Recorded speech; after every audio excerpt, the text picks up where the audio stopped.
Hi, boys and girls. So today we're going to be reading Alexander Hamilton, From Orphan to Founding Father by Monica Culling, illustrated by Valerio Fabretti.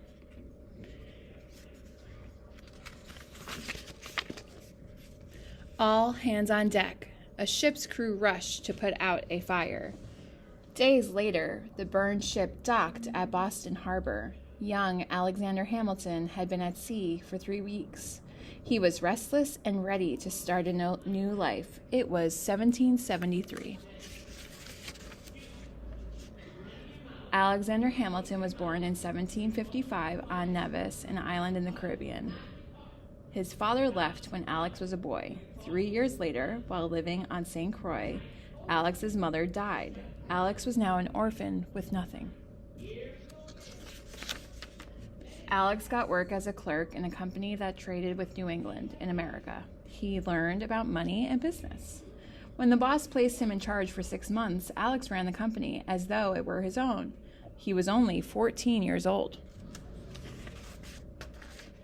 In 1772, a hurricane hit the islands. Roaring winds tore up trees and blew away houses. Alex wrote about the storm, and his account was published in the local newspaper. Some rich businessmen liked the way Alex wrote. They decided to send him to college in America. When Alex arrived in America, there were 13 colonies. England ruled America and taxed everything: books, sugar, coffee, paint. The colonists wanted the right to make their own taxes and to have a say in how their money was spent. Alex was at King's College in New York the night rebel colonists took action in Boston. The King of England was mad. He closed Boston Harbor to punish the colonists. King George sent in soldiers. Redcoats crowded the streets. Alex became a patriot. He gave speeches about the need to end British rule. As a boy, Alex had read about wars that brought change. War might be the only way for America to break free of England. On April 19, 1775, British soldiers marched into Lexington, Massachusetts. The Patriots stood their ground. No one knows who fired the first shot, but the American Revolution had begun.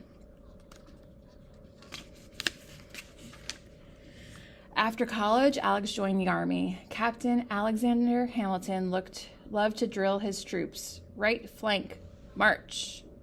On Bayer's Mount, the highest point in lower Manhattan, Alex and his men got ready for battle. The Founding Fathers had written the Declaration of Independence. It stated that the colonies no longer belonged to England. On July 9, 1776, General Washington read it aloud to soldiers in New York. Captain Hamilton was proud. 13 gunshots rang out, one for each state.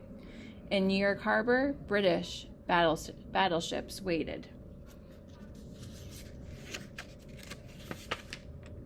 The British ships began firing. Boom! Captain Hamilton ordered his soldiers to fire back.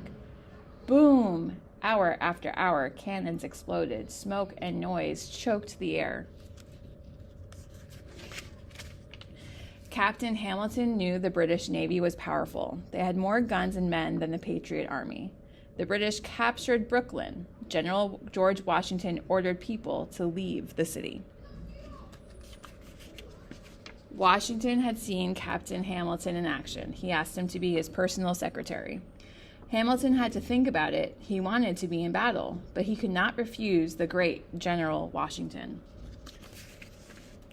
Hamilton wrote letters to Congress to ask for more supplies for the army. He was a fine writer. He would do this job for years, but Hamilton never quit asking to fight again. He got his chance in 1781. The British were dug in at Yorktown, Virginia. They had built 10 barriers to protect their position. Numbers 9 and 10 were near American lines. They were the weakest. Hamilton was ordered to attack number 10. Hamilton led the charge. "Let's get him, boys," he shouted. He raced across open ground. He leaped over the barricades. He fought hard and with courage. The British were beaten. The Battle of Yorktown ended the war. Hamilton was a hero. It was 1782. Hamilton left the army and lived in Lower Manhattan. He was now a husband, a lawyer, and a father. But he's still worried about his country. The states were in trouble. They didn't work together. They had no money. Hamilton thought about some of the books he had read. The early Greeks and Romans wrote about how to build a city, run a government, and take care of the citizens. Hamilton knew the states had to form a union or they would not survive.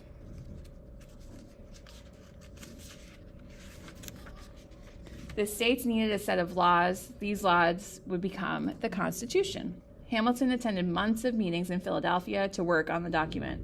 At least 9 states had to accept it to make it the law.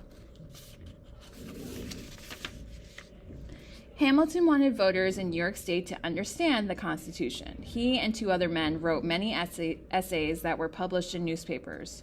Hamilton wrote most of what came to be called the Federalist Papers. Voters now understood and accepted the Constitution. The states were one nation. People in New York celebrated with a parade. A ship on wheels called the Hamilton was pulled down Broadway. Alexander Hamilton, an immigrant, had helped steer his adopted home into forming a union. Now it was time to build the new nation.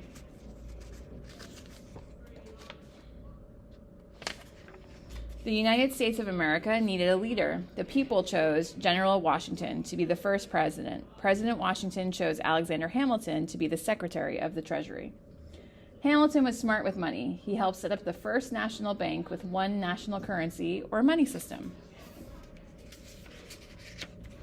Alexander Hamilton always had very strong opinions. He wrote articles about some of the men who ran the government, calling them awful names. One of the men, Aaron Burr, challenged Hamilton to a gunfight called a duel.